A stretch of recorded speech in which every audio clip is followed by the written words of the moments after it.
Police Awami লীগের appointed police, Awami লীগের যুবলীগ ছাত্রলীগের লোকজন 5 মাস পরে সেটা হবে না। যদি পুলিশ তোমার কথা কমপ্লাই না করে, তোমার অর্ডার ক্যারি আউট না করে, তাহলে হয় তুমি পদত্যাগ করো, নাহলে ওই পুলিশের ব্যাপারে শক্ত ব্যবস্থা নাও। আমার কাছে শুরু থেকে এই সরকারকে ফোকাসলেস একটা সরকার মনে হয়েছে।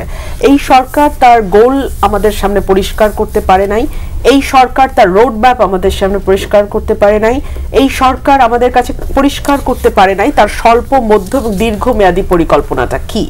সংস্কারের কথা বলা হচ্ছে বারবার, তার স্বল্পমেয়াদী সংস্কারগুলো কি কি করতে চায়, সে কতদিনে করতে চায়, মধ্য কতদিনে করতে চায়, কি কি করতে চায়, দীর্ঘ মেয়াদী পরিকল্পনার মধ্যে কোন কোন সংস্কার আনতে চায়, কতদিনে করতে চায়। এই কথাগুলো তো রাজনৈতিক দলগুলোর সঙ্গে তার পরিষ্কার আলোচনা এবং পরিষ্কার একটা ক্লিয়ার রোড ম্যাপ তার দেয়া উচিত ছিল এই সরকারের, কিন্তু আমরা কিন্তু কোনো রোড ম্যাপ পাইনি। দেখুন, এই সরকার যদি ন্যূনতম সুশাসনটা এনশিওর করতে পারত, তাহলে কিন্তু আজকে মানুষের মধ্যে যেই ক্ষোভ এবং যেই অস্থিরতা আমরা লক্ষ্য করি সেটা কিন্তু হতো না।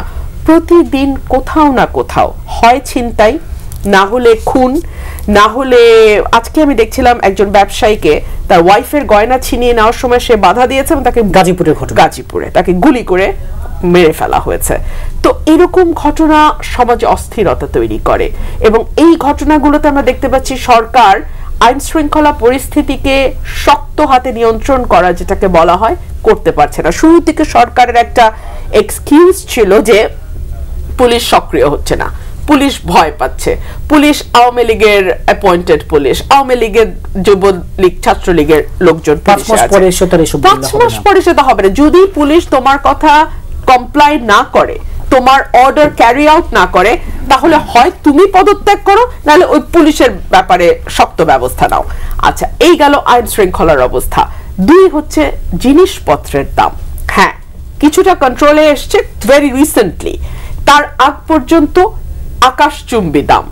আপনি সবজি থেকে শুরু করে গরিবের আমিষ ডিম পর্যন্ত, কিংবা আপনি মাছের বাজার থেকে শুরু করে মুরগির মাংস পর্যন্ত, প্রতিটা জিনিসের দাম সাধারণ মানুষের নাগালের বাইরে। পত্রিকার রিপোর্ট বলছে আমাদের টিসিবি ট্রাকের পেছনে যেই সারি আমরা অতীতে দেখেছি, তার চেয়েও সারি কিন্তু দীর্ঘ হচ্ছে। বলা হচ্ছে ইকোনমি যদি সামলাতে না পারে এই সরকার, 79 লক্ষ মানুষ আবার নতুন করে দারিদ্র্য সীমার নিচে চলে যাবে। এই সংখ্যাটা কিন্তু অলমোস্ট 1 কোটি। সো এই সংখ্যাটা নেগলিজেবল না। তিন হচ্ছে, একটা সরকার যখন ইনডেফিনিট পিরিয়ডের জন্য থাকে, অথবা সরকারের মেয়াদ কতটা এটা আমরা কেউ জানি না, সেরকম অবস্থায় বিনিয়োগ হয় না, না দেশে বিনিয়োগ হয় না বিদেশি বিনিয়োগ আসে, যেই কারণে দেখা যাচ্ছে ওই বিনিয়োগ আমাদের জিডিপির 22% আটকে আছে। সো এই দিকগুলো যদি সরকার ম্যানেজ করতে না পারে, ডে টু ডে কাজ যেটা সরকারের, সেটা যদি সেভাবে সে করতে না পারে, মানুষের অসন্তোষ হতে এবং ক্ষুব্ধ হতে কিন্তু খুব বেশি সময় লাগবে না। দেখেন, আমরা অনেক স্বপ্ন নিয়ে আমাদের 5ই আগস্টের পা রেখেছিলাম, অনেক স্বপ্ন। হ্যাঁ, আমি এটাও মানি যে এরকম একটা দুঃশাসনের পরে হঠাৎ করে আপনি স্বর্গে চলে যাবেন, এটা আমরা আশা করি না। কিন্তু আমরা যদি এটুকু দেখতে পেতাম যে সরকারের বদলটা পজিটিভ দিকে হচ্ছে, তাহলে ভালো হতো। আপনি বলেন 5.5 মাস পরে হঠাৎ করে আপনার মনে হলো 72-এর সংবিধান আপনি ছুঁড়ে ফেলে দেবেন, হঠাৎ করে মুজিববাদ মাথা চাড়া দিল। মুজিববাদ নিয়ে আমি নিজেও বহু ঘাটাঘাটি করেছি, খুব বেশি কাজ কিন্তু মুজিববাদের উপর পাওয়া যায় না। পরে আমি শুনলাম একজন বলছেন যে খন্দকার ইলিয়াস, যে উনি এটা নিয়ে বই লিখেছেন, এবং সেই বই আবার যিনি পড়েছেন তিনি বলছেন যে এই বই আসলে পাঠের অত মানসম্মত নয়। Let's put it in this way.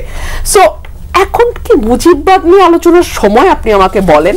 আর একটা কথা, সংবিধান, পৃথিবীর শ্রেষ্ঠ সংবিধানও কি আপনাকে সুশাসন এনশিওর করতে পারে? পারে না। সংবিধানের কোথাও লেখা ছিল মেয়াদের পর মেয়াদ ভোট ছাড়া ক্ষমতায় থাকা যাবে? সংবিধানে কোথাও লেখা ছিল গুম করা যাবে, তুলে নিয়ে গিয়ে 5 ফুট বাই 4 ফুট রুমে রাখা যাবে, কিংবা আয়না ঘর তৈরি করা যাবে, কিংবা ক্রস ফায়ারে দিয়ে মানুষ মারা যাবে, কিংবা 400 কোটি টাকা 500 কোটি টাকা দেশ থেকে নিয়ে বাইরে পাচার? ছিল না তো। তো সংবিধানে সব লিখে ফেললেই যে আপনি অতি সুশাসন এনশিওর করতে পারবেন তাও তো না। আমরা তো আনরিটেন কনস্টিটিউশনের দেশ দেখেছি যেখানে অসাধারণ ডেমোক্রেসি কাজ করে, সেখানে লিখিত পরিত কিচ্ছু নাই, কিছু কনভেনশন, কিছু কাস্টম, কিছু রুল, কিছু মানে ইয়ে দিয়ে তারা চলে। তো সেই দেশ যদি করতে পারে কেন না? আমাদের সংবিধান যদি দেখেন, বাক স্বাধীনতার ব্যাপারে বলা হয়েছে সকলের বাক স্বাধীনতা, চিন্তার স্বাধীনতা থাকবে, তবে কিছু কিছু জায়গায় রেস্ট্রিকশন দেওয়া আছে।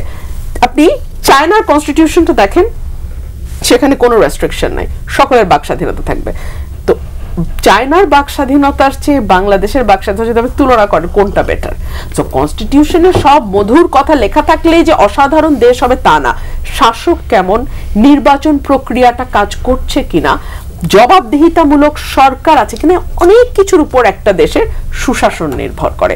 সো আপনি আসলে এই সংবিধান ছুঁড়ে ফেলে দিলাম, হ্যাঁ আমি এটা মানি, এই সংবিধানের অনেক জায়গায় বৈপরীত্য আছে, অনেক জায়গায় সংশোধনের প্রয়োজন আছে, অনেকগুলো অনুচ্ছেদ আসলে থাকাই উচিত না, অনেকগুলো অনুচ্ছেদ যুক্ত হতে পারে। সো এগুলো নিয়ে আলোচনা হতে পারে। আমাদের সংবিধান সংস্কার কমিশন হয়েছে, তারা কি রিপোর্ট দেয় আমরা দেখি।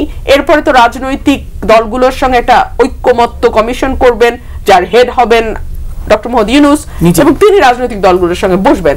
লেটস সি অন্য দলগুলো কি বলে।